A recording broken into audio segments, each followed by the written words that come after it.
So starting with the structure of anatropous ovule. Ovule basically female gamete of female gynoecium का एक part होता है जिससे seed develop होता है। ओवरी से बेसिकली फ्रूट डेवलप होता है और ओव्यूल से सीड डेवलप होता है।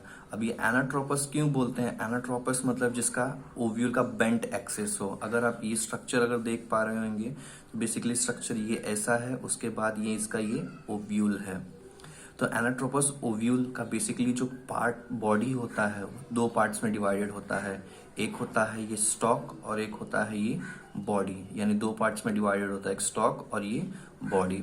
स्टॉक में डिफरेंट पार्ट्स होते हैं और बॉडी में डिफरेंट पार्ट्स होते हैं, यानी एनाट्रोपस ओव्यूल का जो पूरा स्ट्रक्चर होता है वो दो पार्ट्स में डिवाइडेड होता है। So now let's see a detail structure exactly होता क्या है। अगर आप देख पा रहे होंगे तो ये पार्ट को चलजा बोलते हैं, integuments, raphe, hilum, funiculus, nucleus, micropyle and others.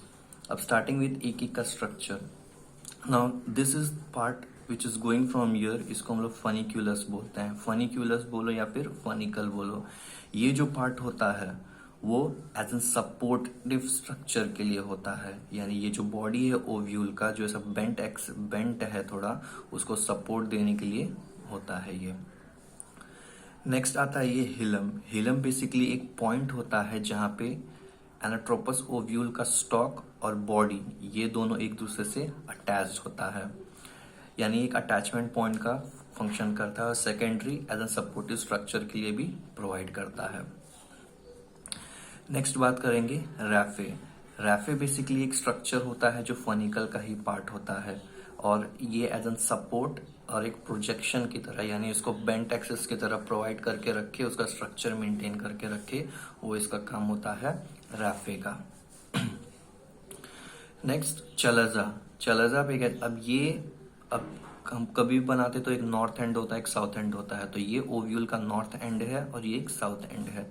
North and को चैलेजल एंड बोलते हैं और साउथ एंड को माइक्रोपाइलर एंड बोलते हैं। अब ये वाला जो पार्ट है उसको हम लोग चैलेजा बोलते हैं, जहां से इंटीगुमेंट्स डेवलप होता है। इंटीगुमेंट्स डेवलप होता है मतलब बाय टेक्निक। हम लोग को ये पता है कि सीड में दो कवरिंग होता है, एक एक्साइन होता है, एक इंटाइन होता है। तो यहां से अगर आप देख रहे होंगे तो ये सबसे बाहर का लेयर है, ये फर्स्ट लेयर, और ये जो लेयर है वो सेकेंड लेयर है। तो फर्स्ट वाला जो लेयर है वो सीड का आउटर कवरिंग बनाएगा और सेकेंड वाला जो लेयर है वो सीड का इनर कवरिंग बनाएगा। तो इंटीगुमेंट्स का मतलब होता है कवरिंग। तो ये वो पार्ट होता है जहां से सीड का मेन कवरिंग बनना चालू होएगा, इसीलिए इसको हम लोग बाइटेगमिक बोलते हैं, यानी दो इंटीगुमेंट्स वाला। ये वाला जो बाहर वाला पार्ट है वो सीड का आउटर कवरिंग बनाएगा, यानी एक्साइन का कवरिंग, और ये वाला अंदर का जो पार्ट है वो इंटाइन का कवरिंग बनाएगा, यानी सीड का अंदर का कवरिंग। अब जो मेन पार्ट होता है ओव्यूल में वो न्यूक्लियस का होता है। अब ये वो वाला पार्ट है जहां पे फीमेल गैमेटोफाइट का डेवलपमेंट होने वाला है और डेवलपमेंट होने के टाइम पे जो भी न्यूट्रिशन चीजें उसको प्रोवाइड होंगी वो सब यहाँ से वो मिलने वाली है। तो इसको हम लोग बेसिकली न्यूक्लियस नहीं न्यूक्लियस बोलते हैं।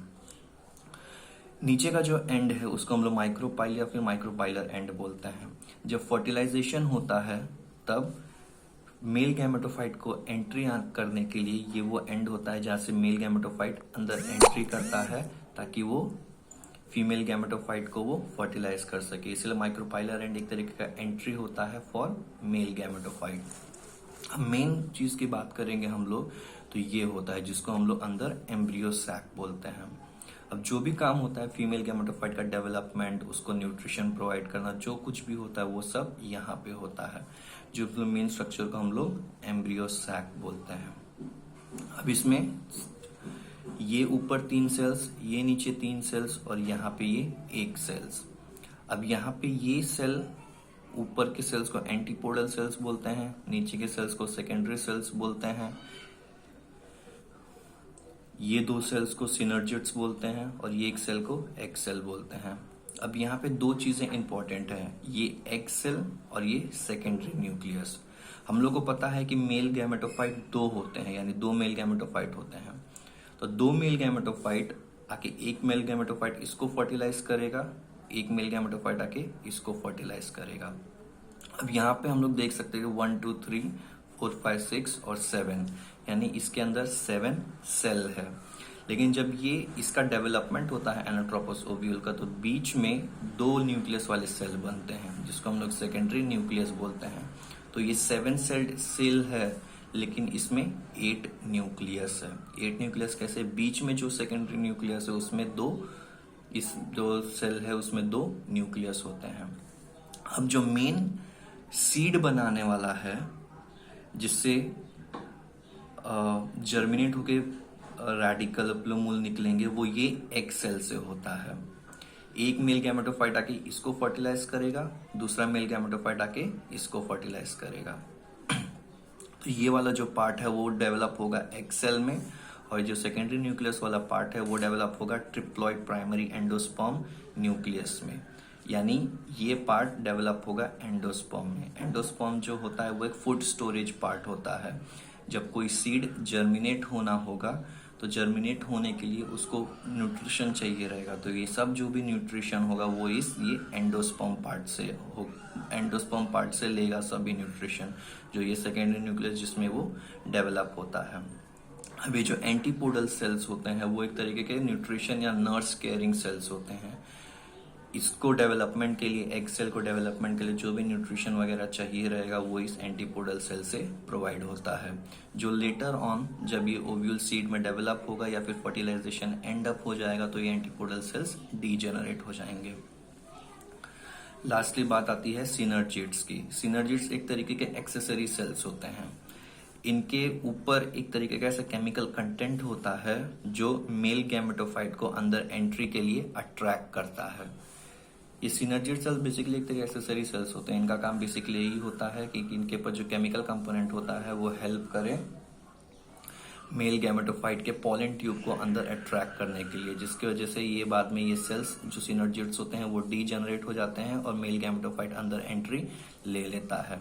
तो मेल गैमेटोफाइट जब एंट्री ले लेगा तो एक मेल गैमेटोफाइट इस एग सेल को फर्टिलाइज करेगा और एक जो है वो इसको फर्टिलाइज करेगा। तो यहाँ पे 2 फर्टिलाइजेशन होते हैं, इसीलिए एंजियोस्पर्म्स में जो फर्टिलाइजेशन होता है वो मोस्टली डबल फर्टिलाइजेशन बोलते हैं, क्योंकि 2 मेल गैमेटोफाइट ओव्यूल्स में 2 सेल्स को फर्टिलाइज करते हैं। अब एनाट्रोपस बोलते क्यों है? क्योंकि इसका जो एक्सेस होता है वो बेंट होता है, और जो एंजियोस्पर्म में सबसे कॉमन टाइप ऑफ ओव्यूल पाया जाता है वो एनाट्रोपस ही पाया जाता है। एनाट्रोपस मतलब bented axis of ovule. It is the most common type of ovule in angiosperm. अब मेगास्पोरोजेनेसिस क्या होता है? मेगास्पोरोजेनेसिस होता है द फॉर्मेशन ऑफ ओव्यूल या फिर फॉर्मेशन ऑफ सीड्स। जैसे कि मैंने पहले बताया कि ये एम्ब्रियो सैक इसमें मोनोस्पोरिक होता है, यानी एक स्पोर होता है वो पूरा। 7 सेल्ड होते हैं, नीचे 3 सेल्स, ऊपर 3 सेल्स और बीच में 1 सेल। लेकिन यहाँ पे ये 8 न्यूक्लिएटेड होते हैं। तो ये टाइप के एम्ब्रियो सैक को हम लोग पॉलीगोनम टाइप बोलते हैं। So this is the basically about all structure of anatropous ovule.